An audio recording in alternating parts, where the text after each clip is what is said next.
किसान आंदोलन पर कंगना रनौत के बयान से बीजेपी ने किनारा कर लिया है। बीजेपी की ओर से कहा गया कि कंगना का बयान पार्टी की राय नहीं है। पार्टी की ओर से बयान देने के लिए कंगना अधिकृत नहीं है। कंगना ने एक इंटरव्यू में कहा था कि किसान आंदोलन में रेप हुए, मर्डर हुए। कंगना ने कहा था कि सरकार मजबूत न होती तो पंजाब को बांग्लादेश बना दिया जाता। कंगना के इस बयान पर विवाद बढ़ता देख बीजेपी ने बाकायदा एक चिट्ठी जारी की है और ये कहा है इस चिट्ठी में कि ये कंगना के अपने विचार हैं और पार्टी कंगना के इन विचारों से सहमत नहीं है। चिट्ठी में ये भी लिखा गया है कि पार्टी की तरफ से कंगना को ऐसे मुद्दों पर बोलने की इजाज़त नहीं है। उन्हें आगे ऐसे बयान न देने की हिदायत भी दी गई है। कंगना का जब ये वीडियो वायरल हुआ, उनका ये रिएक्शन वायरल हुआ तो तमाम तरह के पॉलिटिकल रिएक्शंस आ रहे थे और सारी की सारी उंगलियां बीजेपी की ओर उठ रही थी। इसके बाद बीजेपी की ओर से एक स्पष्टीकरण आ गया है, क्लैरिफिकेशन आ गया है, जिसमें साफ तौर पर कहा है कि ये कंगना का इंडिविजुअल कैपेसिटी में दिया गया बयान है और कंगना से के इस बयान से पार्टी इत्तेफाक नहीं रखती। ये कंगना की अपनी राय है और साथ ही ये भी कहा गया पार्टी की ओर से कि कंगना को इस तरह के बयान देने के लिए पार्टी की ओर से अधिकृत नहीं किया गया है।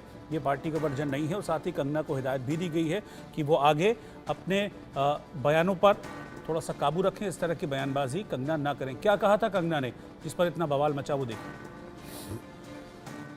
यहाँ पे जो फार्मर्स प्रोटेस्ट हुए, वहाँ पे लाशें लटकी थी, वहाँ पे रेप हो रहे थे और जब वो किसानों के हितकारी बिल जो वापस लिए गए थे तो पूरा देश जो है वो चौंक गया था और वो किसान आज भी वहाँ बैठे हैं।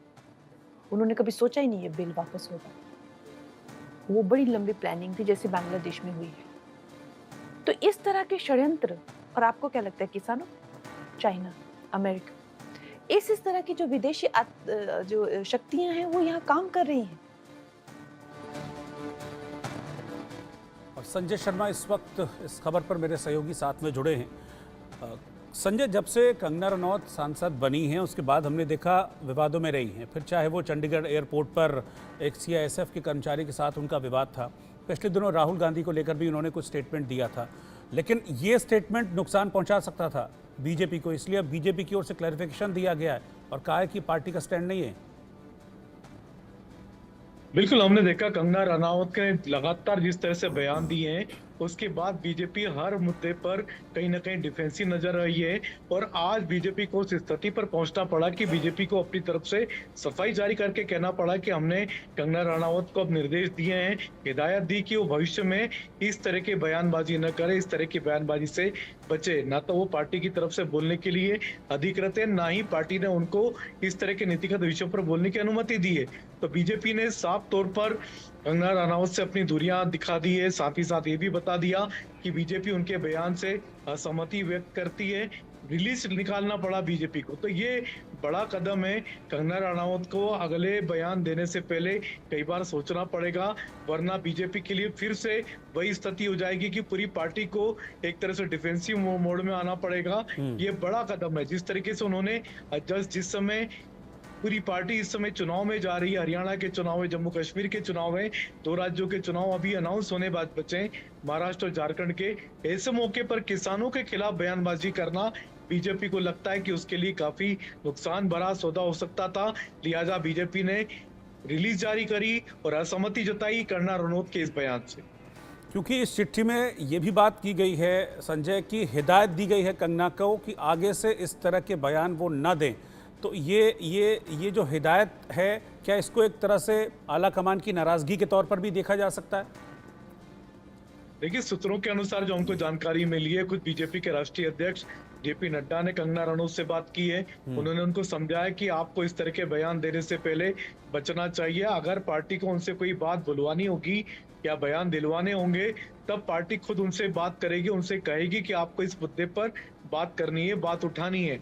लेकिन हमने देखा था पिछले दिनों मंडी में भी उनका एक वीडियो वायरल हुआ था जिसमें उन्होंने कहा था कि जो मेरे क्षेत्र के लोग नहीं है उनका मैं काम नहीं करूंगी, वो लोग यहाँ ना आए। कई तरह के इस तरह के लगातार राहुल गांधी पर उनका बयान था, सीआईएसएफ की कर्मचारी के साथ उनका विवाद था। तो लगातार वो एक के बाद एक सुर्खियों में रही हैं, लेकिन सुर्खियों से बीजेपी को कहीं ना कहीं पॉलिटिकल नुकसान हो सकता था बड़ा भारी, क्योंकि चुनाव के एकदम मोड़ पर खड़ी हुई है बीजेपी। लगातार चुनावी मोड में जाना है। 2 राज्यों के चुनाव की घोषणा हो चुकी है, 2 राज्यों की चुनाव की घोषणा होना बाकी है। तो बीजेपी के लिए बड़ा मुश्किल था, ये बड़ा समय था जब किसानों के खिलाफ कंगना रनौत की इस तरह की टिप्पणी आई, वो भी एन चुनाव के समय। शुक्रिया संजय इस जानकारी के लिए।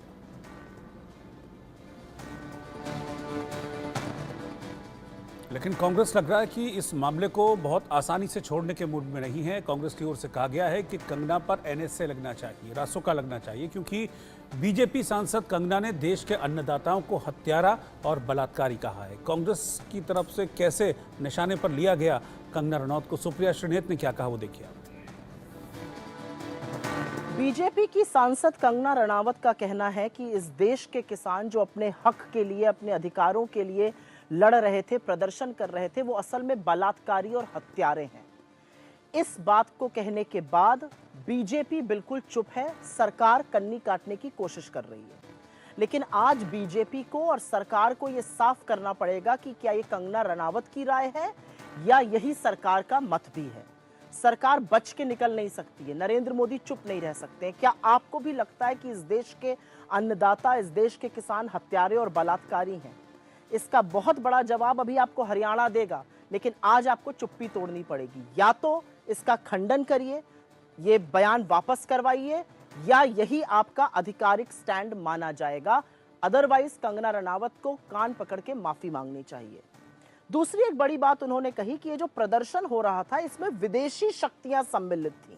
अमेरिका और चीन ये प्रदर्शन करा रहा था।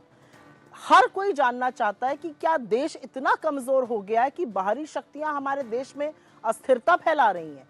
क्या नरेंद्र मोदी की नाक के नीचे देश इतना कमजोर होता जा रहा है कि बाहरी शक्तियां आके यहां पर बवाल मचा रही हैं? और अगर ऐसा है तो ये बड़ा गंभीर मामला है।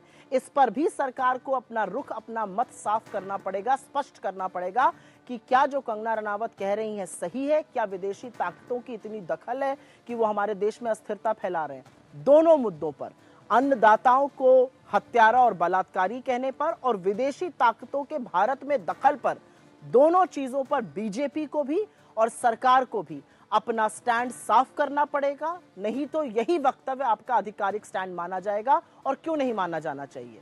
या तो कंगना रनावत जी से कान पकड़ के माफी मंगवाइए, उन्होंने गलत बयान दिया है, उन अन्नदाताओं के खिलाफ बोला है जो इस देश में हमेशा से मान्य और सम्मानित रहे हैं। अंत में मैं सिर्फ इतना कहना चाहती हूं, इस देश के अन्नदाता, इस देश के लोग आपको एक बहुत बड़ा पाठ सिखा चुके हैं। अब हरियाणा, महाराष्ट्र, जम्मू कश्मीर, झारखंड, हर जगह और सिखाएंगे। देखिए, बीजेपी को शायद ये समझ नहीं थी जब उन्होंने कंगना जी को टिकट दी, पर आगे आगे देखिए उनकी सरदर्दी कैसे बढ़ाती है।